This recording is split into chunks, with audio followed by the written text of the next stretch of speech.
Ladies and gentlemen, welcome to episode 2 of the Summer Sports Spectacular. Drew, we are back off the heels of the 2005-2006 National Championship game. I listened back, I said 04-05 a few times, so that's my bad, right? It was episode 1. We're making mistakes, we're learning, we're making our way through. But if you are a new listener, my name is Jordon Lawrenz. I'm joined alongside my co-host, freshly graduated Drew Skyberg. We talk about it on a podcast on Monday when we drop that. We'll talk all about it there. But Drew, good feedback from episode 1, I hear, huh?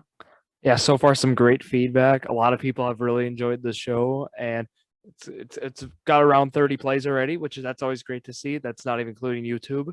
And like Jordan said, I did in fact graduate, so it's another great thing. And today we have a game for you guys, the 1991 World Series, Braves at Twins, and it's known as the greatest Game 7 ever. So that's going to be a great game to talk all about.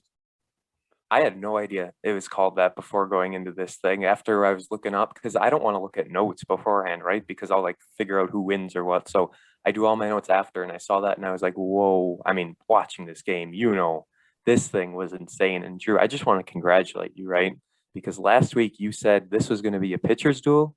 Dude, you were right. Yeah, I don't miss. My brewer prediction is spot on. It's going to be spot on, or it will be. We'll know by then. Yes, we will know.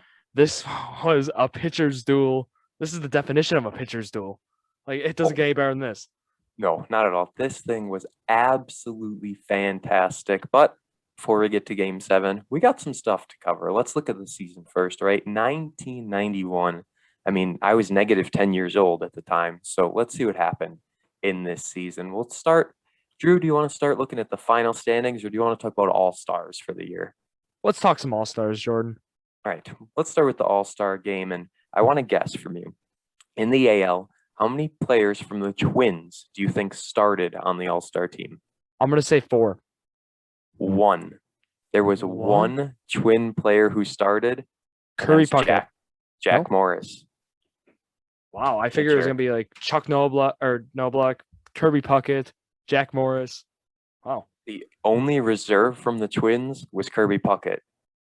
For position players, I should say. There was Scott Erickson as a pitcher and Rick Aguilera as a pitcher. But otherwise, that's it, dude. 4 Twin players on the all-star team. We had Jack Morris as the pitcher, catcher Sandy Almora, first baseman Cecil Fielder, however you pronounce it, second baseman Roberto Alomar, third baseman Wade Boggs, Cal Ripken Jr., Ken Griffey Jr., Dave Henderson, Ricky Henderson, and Danny Tartabull as designated hitter. Those are the AL players. I mean, Cal Ripken Jr., Ken Griffey Jr., those guys, absolutely fantastic. And now the NL, right? Try it again. How many Braves players do you think started? I'm going to say Pendleton, Justice, Glavine. That's 3. I'm going to say 3. 1. Tom Glavine. That's it. I was blown away when I saw this. That's big second half for both teams then, if they're only having one start for the NL and AL. Yeah, both teams are like this. Benito Santiago was the catcher. Then you had Will Clark, Reed Sandberg, Chris Sabo, Ozzie Smith, Ivan Calderon, Tony Gwynn, Andre Dawson, and Bobby Bonilla. I mean, I blown away. Reserves, not a single reserve player for the Braves. Not even Pendleton?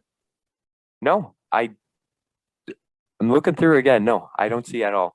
Wow. Reds, Astros, Expos, Dodgers, Pirates, Cardinals, Mets, Astros, Dodgers, Phillies, Dodgers, Mets, Reds, Dodgers, Cardinals, Reds, Dodgers, Cubs. That's it. Crazy. I mean, this just blows my mind that these two teams, like you said, they must have had a really strong second half. So let's go right into the standings. The AL East was led by the Toronto Blue Jays, 91-71 on the year. Red Sox and Detroit were tied for second. And guess what? The Milwaukee Brewers in the AL East were in 4th place, 83-79 in 1991. And the Twins, obviously, win the AL West, 95-67. Second place was the Chicago White Sox, who were 8 games behind. I mean, Red Sox, 7 games behind Blue Jays. White Sox, 8 games behind Twins. Not really close in the AL. As for the NL, this first one doesn't get any closer. The Pirates win the NL East 98-64. St. Louis Cardinals were 14 games behind them. But then you get to the NL West, good stuff here. Braves 94 and 68. Dodgers just 1 game behind them at 93 and 69. So close in the NL West. And as for the rest, not really too close, but we got here through the playoffs, and the playoffs, ALCS and NLCS, and that's it. There's no divisional series back in the day. So Twins and Blue Jays, not even close. Twins win 4-1. Twins win 5-4. Then they lose 5-2, but then they win 3-2, 9-3, and 8-5. So Twins basically just destroy the Blue Jays, no problems at all. They only lost 1 game, and that was the second game, and it was on the road. So, I mean, there was that, that was at home. That was at the Metrodome, the Hubert H. Humphrey Metrodome. Yeah. It says, and we know how big of a factor home stadium plays in the World Series. We'll get to there. But first, Atlanta Braves and the Pittsburgh Pirates goes all 7 games. This was a close one between these two teams. Pirates win 5-1. Braves win 1-0. Then they win 10-3. Then in a 10-inning game, the Pirates win 3-2. So we're all knotted up at 2. 1-0 win for the Pirates. 1-0 win for the Braves. And then the Braves win 4-0 in Game 7. Talk about a good series. That one was close. And yeah, for like what you mentioned, imagine, because you mentioned the playoffs, you know, how it used to be the NL East versus the NL. There's no Central Division back then. And just imagine a scenario where the Pittsburgh Pirates and the Atlanta Braves end up in the same, like they could have been both in the NL East. And that would have been crazy, because those teams, like you mentioned, were both stellar teams that season. I mean, Pittsburgh had Barry Bonds and the Braves had Pendleton, and it's a good thing because, you know, with the Brewers, because the Milwaukee Braves, it used to be, as you know. Yes. And when they moved to because the Brewers were always in the NL West, or the AL West, my bad. AL, yes. Yeah. Correct. And then when they moved, when they moved to Atlanta, they stayed in the NL West still, even though they were geographically more in the East. So I think that's always interesting.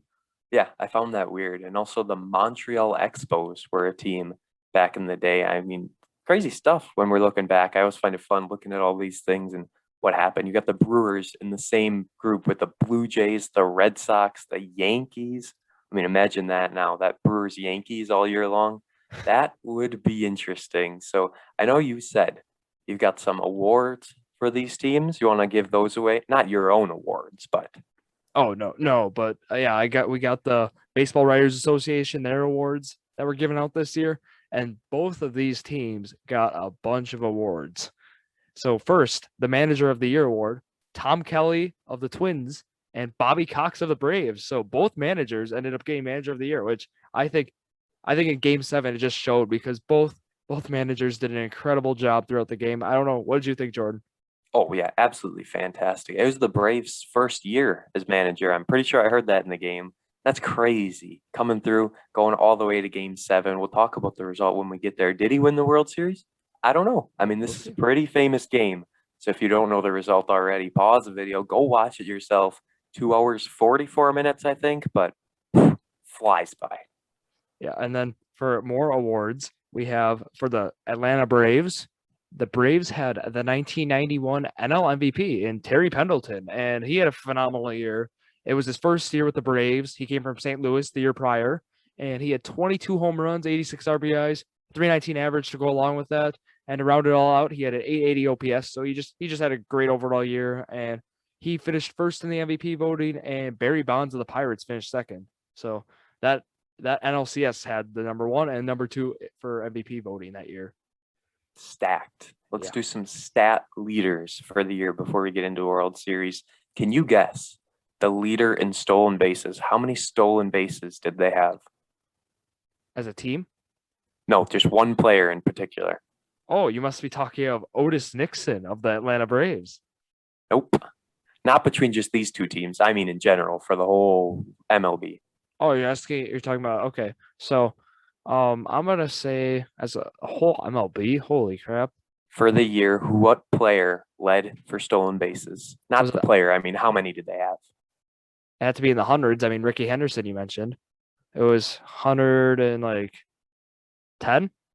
See, that's what I thought, but it's not. Marquise Grisman, 76.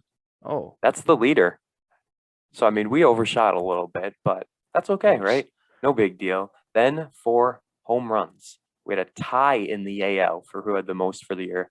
Jose Canesco with 44 and Cecil Fielder with 44.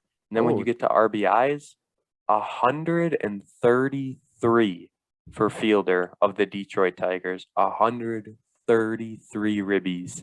yeah, Prince Insane. Fielder's dad. Like, Yes, he that's had some insane. great numbers. And then you mentioned Jose Canseco as well, big steroid guy. I mean, he has that famous book where he just accuses people of steroids. So, I mean, this we're in the steroid era, or in the beginning of the steroid era, really. In this, because this is where Bonds he's still in the Pirates, so he's still skinny. But once he goes to the San Francisco Giants, his head just grows a couple sizes, and he just becomes an absolute monster.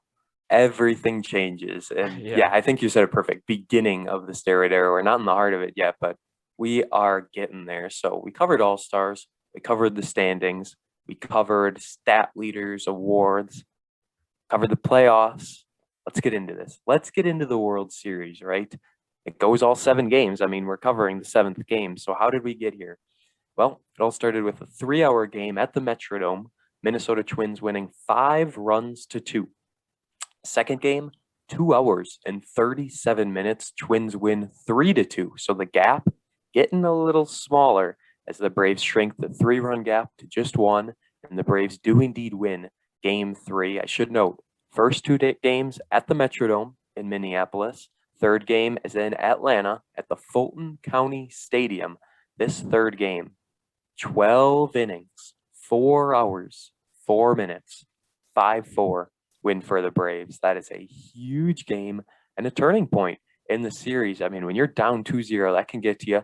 But Braves win, just a 1-run game once again. Game 4, same thing. Braves win 3-2 in a 2-hour, 57-minute game. The only game that wasn't close, Drew, game 5. 14-5 win for the Braves. And judging off game 7, that game 5 seems wild. Like, where did that come from? What went wrong? just for Game 5.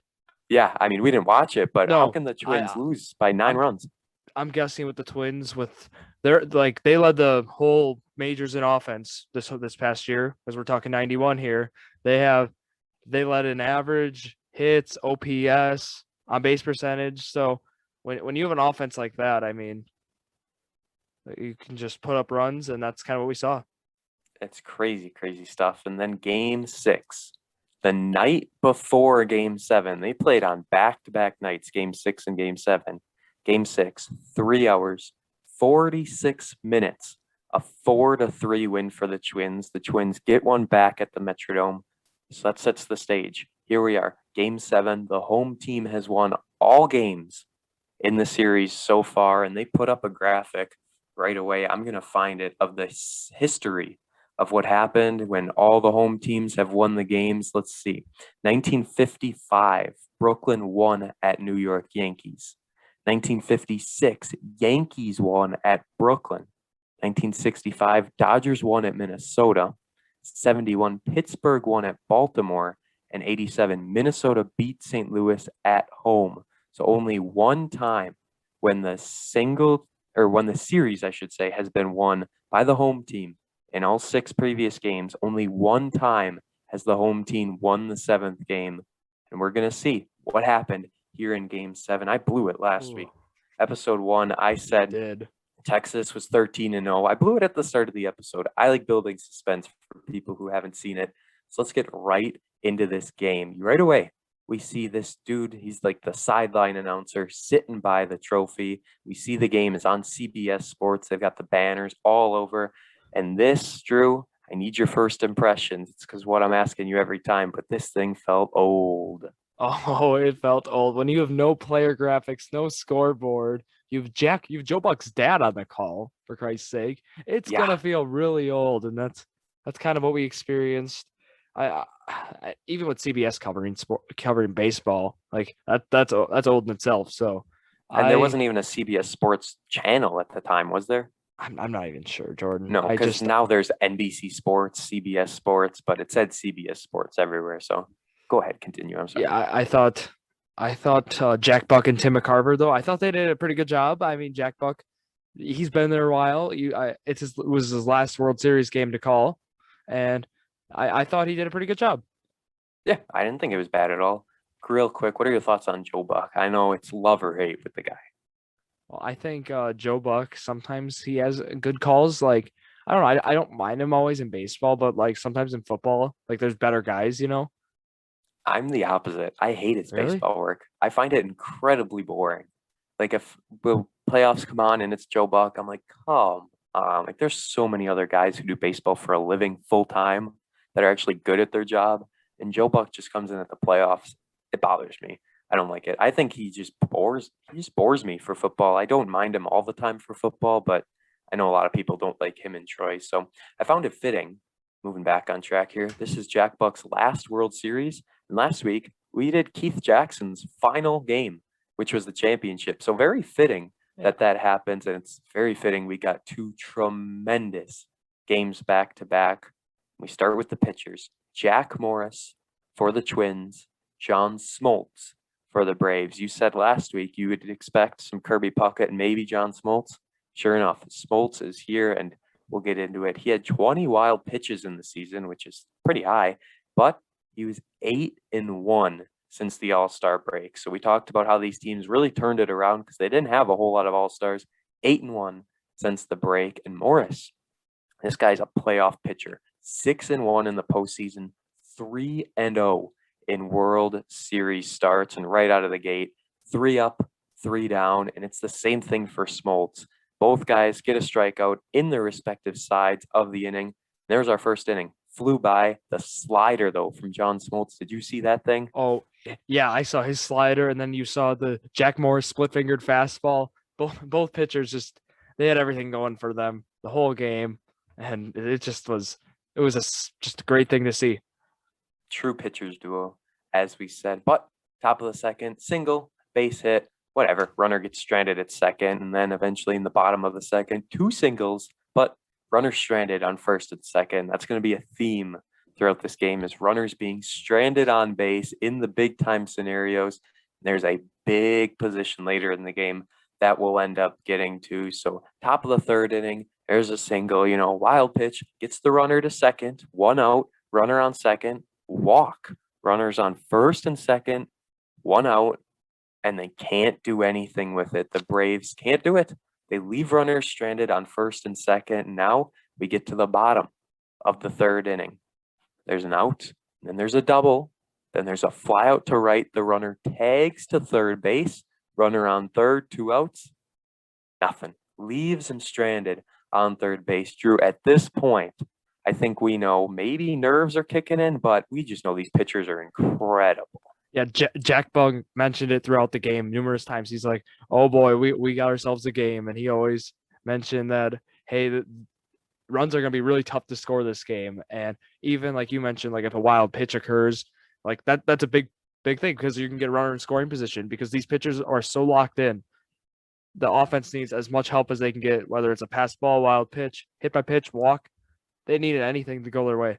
Yeah, there weren't a lot of walks in this game. Wild pitches, a few here or there, but nothing too bad. Catchers did very good as well. So we get to the top of the fourth inning, strikeout, fly out, then a double, then 2 outs, runner on second. Nothing. Can't do anything with it. Leaves the runner on second. And bottom of the fourth inning, did you see this hit by pitch? Did the ball even hit the dude?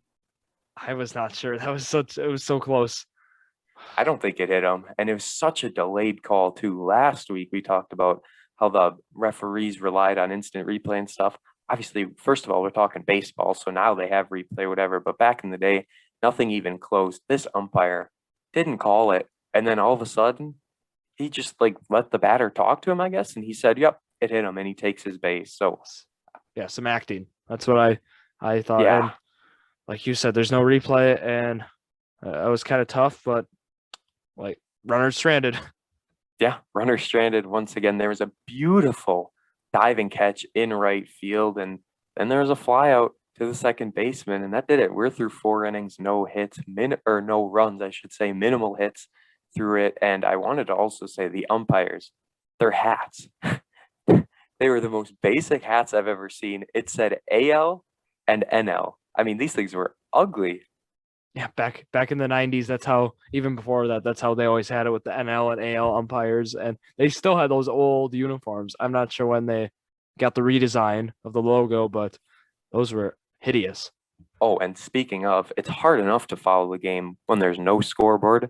The Twins didn't have their names on the back of the jerseys. This was like USC last week.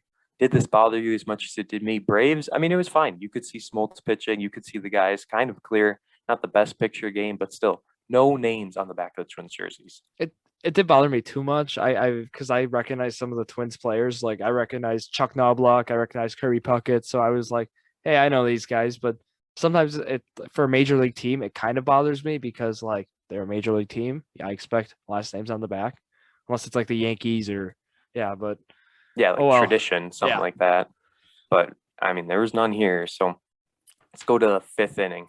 Base hit right out of the gate. And I had in my notes the dude who got the hit, 27th round draft pick. Crazy. You're a 27th round pick. Why are there that many rounds in a draft in the first place? Blows my mind. But he gets a hit, starting off the inning right, leadoff hit, and then sacrifice bunt. Drew, small ball in this stage. This was incredible. The amount of bunts that were laid down, insane. Blew my mind. Oh yeah, and certainly there were some bunts that were just beautiful bunts. Like there was a bunt for a base hit later in the game, were absolutely beautiful, like right between the Oh, was second that and when third. he dove and made it Yep, into first? Yes. yeah, and that was crazy. And like I just thought small ball all the way, like you mentioned. It was sack bunts, tried stolen base attempts, stuff like that. Was we saw. Intentional walks too. We'll get Yes. there. Yeah, we will talk about those in a minute. But oh, and here was the single where he bunted, then dove into first. That was this inning. So right now we've got runners on the corners with one out. Then fly out to center field, or pardon me, fly out to the shortstop. And then we had the wild pitch right here. This was close. Wild pitch goes back behind the catcher. Runner decides he's going back to third. Catcher throws him out. No, they called him safe. And this could have been a turning point in the game, but the batter strikes out. So it didn't really matter. Did you think he was safe or was he out? Again, it was hard to tell.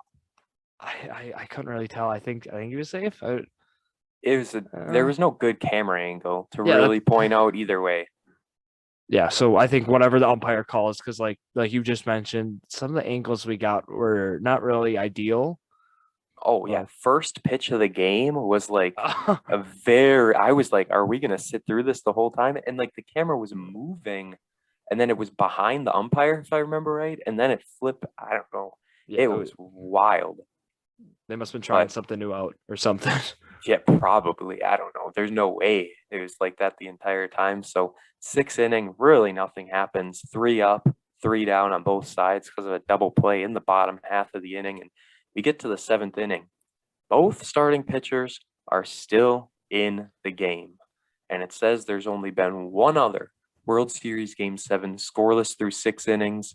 We make it through the seventh inning with no score. So this is the longest seventh game ever without a team scoring. Morris has allowed 5 hits. Smoltz has allowed 4. And Drew, I found it intriguing. They put these graphics up throughout the game quite a bit, right? Saying how the pitchers were doing, talking about old World Series. How hard would it be for them to put up a graphic for players? Like, why can't they I, get that done? I didn't understand that either, Jordan. I was like, I figured like it was 90s. I figured we at least have some player graphics. That was probably my one, like the one worst thing I thought out of the broadcast. Like that was my one complaint. I agree. I mean, I have a few complaints, but that's definitely up there because they were showing these graphics. They put a graphic for the umpires at the start of the game. They were talking about them and giving them credit. So I don't know, because I always enjoy seeing like when it just has weird stats and stuff like that. And I would have loved to see how these guys did during the course of the year, but we didn't get that. So this eighth inning, top of the eighth inning is where things get interesting. Top of the eighth, single right away for the Braves. Dude, check swung Oh, and he that was got a crazy. single out of it. He just I don't know how he hit that ball. Yeah, a little tap, a little Yeah. poke. Yeah, it And was like then almost like he he just like half bunted, and it was like boom, it went to right center. Yeah, it was like a swinging bunt that was a fly ball. We can't explain it. You have to watch it because I don't understand how that happened. And then the announcers, right? These guys are smart. They figure out that when the was it the catcher who tapped the top of his head or the coach? I think it was the manager. Yeah, I thought it was the manager who sent the signal to the catcher, if I remember right. But the announcers figure out that that tap on the head, that means he's either going to do a slide step or throw it over to first. And this happened like 3 times in a row. So they got it. The announcers figured out the code. Obviously, that's something they got to change in the future. And here it is, a double, a double from the Braves. The guy on first is running. He's running. Second baseman fakes a throw to the shortstop who's at second base. A decoy. When is the last time you've seen something like this work? Because the dude running stopped at second base and then he ended up going to third. Unbelievable, Drew. Yeah, by second baseman Chuck Knobloch, who was actually the 1991 Rookie of the Year as well in the AL, which he did a great job there. And also the shortstop really sold the fake too. They were acting like they were trying to turn in the double play. And it was a few steps. That's all it took. And the guy, he like kind of backpedaled for a few steps, and that's kind of that's all she wrote. He did not score because of it. Little stutter step kind of changed it. We couldn't see it in real time, but thankfully they showed a replay because that was incredible. It's something you do never expect it to work. It worked in the top of the 8th inning when it matters the most. And then there's an unassisted play at first base. Runner stays at third. So we've got 1 out, runners on second and third, and they load the bases, an intentional walk. And I just have to say, thankfully, we don't have to sit through intentional walks anymore because the pitcher throwing 4 times, it's so repetitive, not needed at all. We have the bases loaded. There are 1 out. There's just 1 out, I should say, in the inning, and a double play occurs. The Twins get out of it. I put wow in all caps. Drew, if I'm being honest, this 8th inning, best of the entire game. Totally agree. This 8th inning had so much action. Although we'll talk about how much offense really was in this 8th inning, but like it was jam packed. It was a long 8th inning, but yeah, there's so much entertainment in this 8th inning. Half an hour at least, especially too, because we got pitching changes, which we're going to get right into. Bottom of the 8th inning, Twins get a leadoff hit. Then there's a fly out. And next up, a single. Runner gets to third. Runners on the corners, 1 out. And this is when Mike Stanton comes into the game. And Stanton is certainly not in the game for long, but his first at bat, an intentional walk. So here we are with this again. Bases are loaded, 1 out, and a line out into a double play. This was crazy. Lines out to the second baseman, goes and tags. I mean, if you're the guy on second, you're running on that, right? There's no way you even think twice. Yeah, totally. And I think one thing about the pitching change was that I was actually really surprised they brought in Mike Stanton. I was thinking we were going to see Tom Glavine, the 1991 NL Cy Young Award winner. I thought we were going to totally see him in this game, which we actually end up not seeing him at all, which not at all. Awfully surprising. Did he pitch in game 6 possibly? Yeah, we aren't sure of. I'm pretty sure he did, but they were talking about pitching him like that night out of the bullpen in case, because like they did say that. Yeah, win or go home. So I mean, they mentioned that, the announcers did, and I thought that was certainly something we'd see. But we didn't. That is a good point. I don't know why they did it, but Stanton didn't last long. We'll get to it. In the bottom of the 9th, 3 up, 3 down in the top of the 9th. Jack Morris is just an animal. The dude's at over 100 pitches at this point. Top of the 9th, 3 up, 3 down. Like I said, ends it with a strikeout. Bottom of the 9th inning. Twins get a hit. Twins get a bunt for a single. They tried to sacrifice, and they get on. 2 guys on, no outs, but Mike Stanton, the bunt, like he had to change direction real quick, and when he did, I don't know if it was a cramp or if he did something with his leg, but he goes down. I don't know if he's faking this a little more than he needs to, but they send in Pena. Was it Alejandro Pena? Was that Alejandro Pena? Yep. Yes, Alejandro Pena with the little Enye over the N. He comes into this game. We got 2 guys on. Runner on first, runner on second, no outs. A double play gets 2 outs right away. Then here we are again, intentional walk. So we've got a situation here where the Twins can score, runner on the corners. Nope. Strikeout. Pena gets the job done. Drew, we're heading into the 10th inning. Thoughts through 9 here. Anything else you got to add? Some free baseball. That's what I thought right away. When I saw 10th, I'm like, we got a World Series Game 7 and some free baseball with it. So I was like, let's go. And it was a 10th inning to remember. I have in all caps, Morris is still pitching. I have the final number somewhere. I believe he pitched 124. I believe he had 124 pitches, 126 in the game, 126 pitches he had. And this is the first time since 1924 a Game 7 went to 10 innings. Morris gets a flyout and a strikeout, and then shortstop throws it over to the first baseman. We head to the bottom of the 10th. Alejandro Pena is pitching. We're at the Metrodome. Home team has won every game in the series. It's only happened one time before where the home team wins all games. That was the Twins who did it the last time. Will they do it again? Starts off a leadoff double. Dude, the bat snapped in half. How did this go as far as it did? I was shocked too. I don't know, these baseballs, they might have been a little juiced or something, but A little juice back in the day. We saw some balls go places like with like half swings that they should have gone. A lot of them, actually, now that you bring it up, like the one we mentioned before too. But here we are again, sacrifice bunt, small ball, small ball, small ball, runner at third base, 1 out. There is no runner at second. I actually think that in playoffs, now that we have the extra inning rule with the runners at second, I think in playoffs, there shouldn't be a runner at second. I feel like it is way more rewarding to get a game end like this. 2 walks, 2 intentional walks. The Braves load the bases with 1 out to bring up an injured Twin. He's limping as he comes to the plate, and he walks it off. The Minnesota Twins win the 1991 World Series thanks to Kent Herbeck. This dude, or pardon me, thanks to Gene Larkin. Yes, I looked at the wrong one. I should have seen the big bold letters. Gene Larkin, a single deep to left field. I mean, even if it would have been caught, this game would have been over. Gene Larkin gets the job done. Everyone goes crazy in the Metrodome. The Twins win 1-0 in the World Series. That wraps it up. What a Game 7. I know you were a little crunched for time, but you got it done. And boy, aren't you glad you did. Yeah, I'm glad. It was 2-hour, 44-minute game, like you said. Certainly worth my time. And I'd recommend, if you have not watched it yet, guys, go check it out. It's on YouTube, Game 7, 1991 World Series. Search it, boom, done.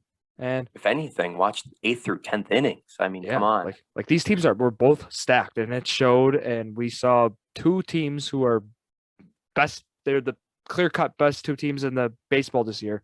And we saw them, and they truly put together a phenomenal Game 7. One of the best, if not the best, like you said. Any other thoughts on the game, any of the players or anything? I mean, I think we kind of covered it all. But so now I have to ask Drew, right? This game we watched from 1991. We're scheduled on July 7th to watch Game 7 of the World Series from 1965. After watching this game, are you more or less excited for that? Because it might be hard to follow. Well, just looking at this game, if there's no scoreboard in this game or any really like graphics for players, I'm gonna assume there's not gonna be any for the 1965. Oh, definitely not. I would assume not. It might be a tough watch. Might be. We potentially might change that because I'll tell our listeners, we let the wheel decide everything, right? And we got a really good mix of basketball, football, and it's not like we're watching basketball back-to-back weeks, football this week. We got a good mix from the wheel. We haven't revealed the full schedule yet. Maybe I will on the Instagram as a little bonus for following us. I could put all the things up there. That's a good idea. But we just changed the other day because we were going to do 2 Game 6s is what it turned out for basketball. And I said, that's kind of boring because it's Game 6. You know who's going to win. So why don't we do game sevens? I gave us a list of some game sevens. I picked one out.